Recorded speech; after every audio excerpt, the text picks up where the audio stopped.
Greetings, salutations, respect, and love. I am Scott, and you, my dear little knuckleheads, have wandered on to the number 3 prog rock channel on all of YouTube. Yeah, I'm going down in the rankings, and I'm going au naturel today. No hat, no glasses, no beads. Oh, it's the real me today as we talk about the great, great band known as The Police. Why are we talking about The Police on the prog corner, man? That doesn't make any sense. They're not prog. They got nothing to do with... Wait a second. I think they got a lot to do with prog, man. Absolutely. Gordon Sumner, better known as Sting, played in a fusion band called Last Exit. That's where Stuart Copeland met him when he was in a prog band called Curved Air. Andy Summers obviously was in a prog band called The Soft Machine. Anyway, Copeland and Sumner met in September of 1976. I guess Curved Air was touring the UK, and he went and saw Last Exit play. They decided they'd get a band together, and they enlisted Henry Padavani on guitar. Oh yeah, they recorded one single, Fallout, with him, and then they recruited Andy Summers. He wanted it to be a 3-piece, but they did a few gigs as a 4-piece, and then Andy laid down his ultimatum: we're a 3-piece or I'm outie. So yes, so long to Henry Padavani. Shortly after that, they were approached by a guy named Mike Howlett, who you might know from Gong. Yet another prog band. And you're telling me the Police have no prog connections. Come on, man. So Mike Howlett wanted to form a band called the Strontium 90, and he enlisted Gordon Sumner. But nobody ever called him Gordon. He says, my name is Sting. My mom calls me Sting. My wife calls me Sting, even though he never bothered to officially and legally change his name to Sting. And Andy Summers. So that was the 4-piece. That was Strontium 90. That didn't last too long, but clearly it was all set up and ready to go for these guys. They broke up after their 5th album. Yeah, 5 amazing albums. They did have a reunion, 2007, 2008, and I barely remember that, man. I went on YouTube and watched some clips, looked at that set list. Man, I should have gone. I really should have. And the band is still not officially broken up. They never broke up. They are on an indefinite hiatus. So there could be another Police. No, there's never going to be another Police album. That's just silly talk. So we've got 5 albums to deal with here, and I love all 5 of them. I really do. The Police are one of those bands that have a perfect discography. And I know some of you are going to disagree with my, well, you'll probably disagree with all my choices, but I don't care. Here we go. It's my wife's birthday week, so I'm just doing something real quick because, you know, I'm trying to spend as much time with her and not spend a bunch of time on YouTube. But the addiction is strong, man. The struggle is real. At number 5 from 1981, the band's 4th album, and I'm going with Ghost in the Machine. I don't like the album cover. I really don't. You know, I kind of was used to seeing the 3 guys in the band on the album cover, so this one kind of threw me for a loop.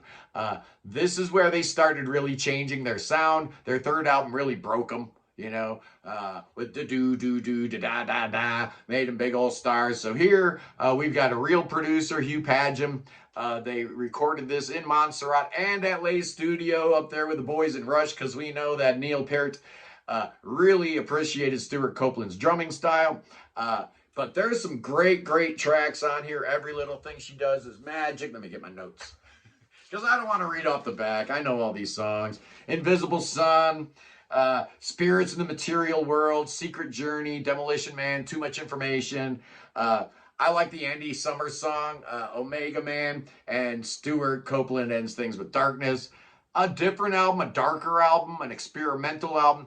I don't think everything on here works, but man, I really appreciate the fact that they were swinging for the fences, going for something different, trying to expand their sound, and it still was fantastic and still had lots of hits, but that's my least favorite, and I love them all. So at number 4, boys and girls, let's go to 1978, the debut album.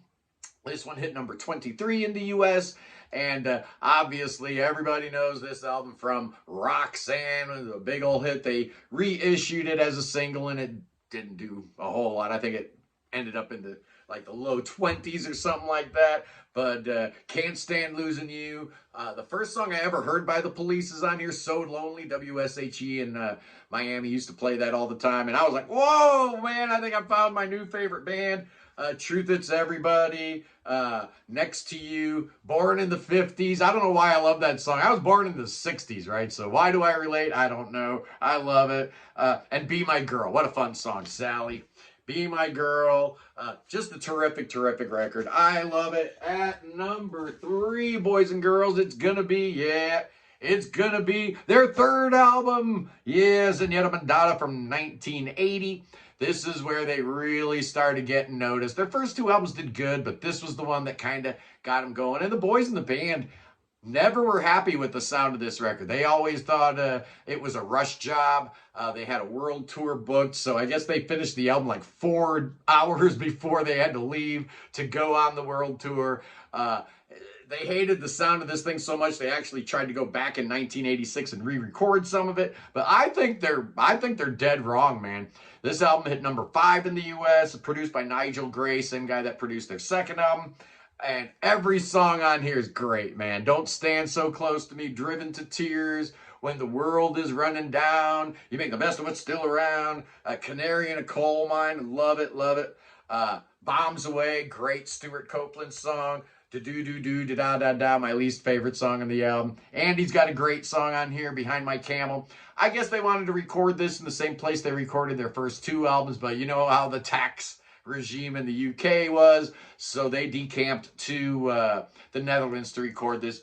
I love this album. I think it's great. I think it takes all the goodness, you know, all the energy and the reggae punky kind of feel of the first 2 albums, but a little more refined, a little better recorded, and the songs are just phenomenal. Fantastic. That's number 3. There we go. At number 2, boys and girls, it's their final album from 1983. It's Synchronicity. Oh, this album's fantastic, man. After, Ghost of the Machine, where they were trying to kind of figure out what they wanted to be when they grew up, they're all grown up here. This is grown up, a grown man Police right here.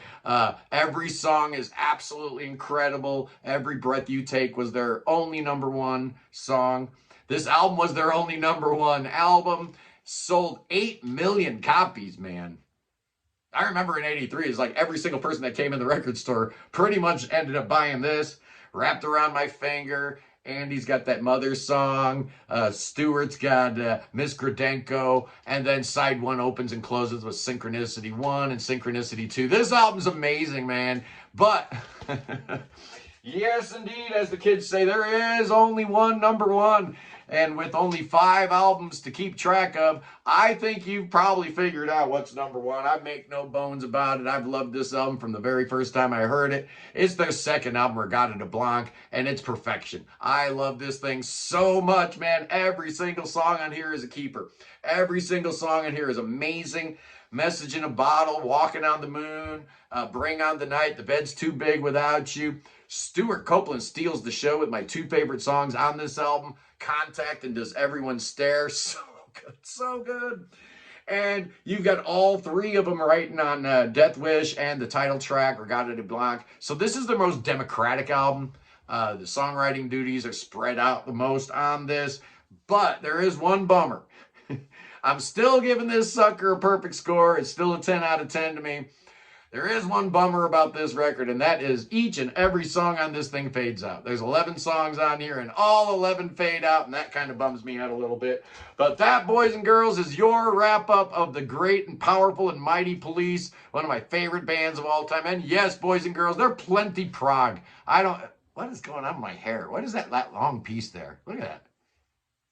In the world? I think I need a haircut. I wear that hat so often, I hardly ever see my real hair. And it's not really all that even, is it? Anyway, guys, Sunday, we're going to have a good old time Sunday on the program, 11 a.m. Eastern. We're going to be talking about progressive pop. You know, the ELOs, the 10cc's, the XTC's, the Supertramps, all that kind of stuff with my very special guest, Adam from Mommy Heads. they know a thing or two about progressive pop. So that's going to be Sunday. Really excited for it. And next week, you know what's happening, boys and girls. You know what's happening next week. It's clickbait week. It's going to be so much fun. I cannot wait. Anyway, guys, I love you. Peace in the Middle East. Free the Ukraine, free Tibet, free your mind, free beer, free William. God save King Chucky III. Oh, yeah, you know I need to learn how to salute the British way, I was told. Something about showing your palm. I don't know. Whatever, boys and girls. Either way, that son of a gun needs to dance with them rattlesnakes, Billy Bob. Oh, yeah, he does. Get them snakes out of here, man. I'm scared. They're going to get me. Oh, they look hungry. Oh, they got them sharp teeth. Anyway, guys, I love you. Peace.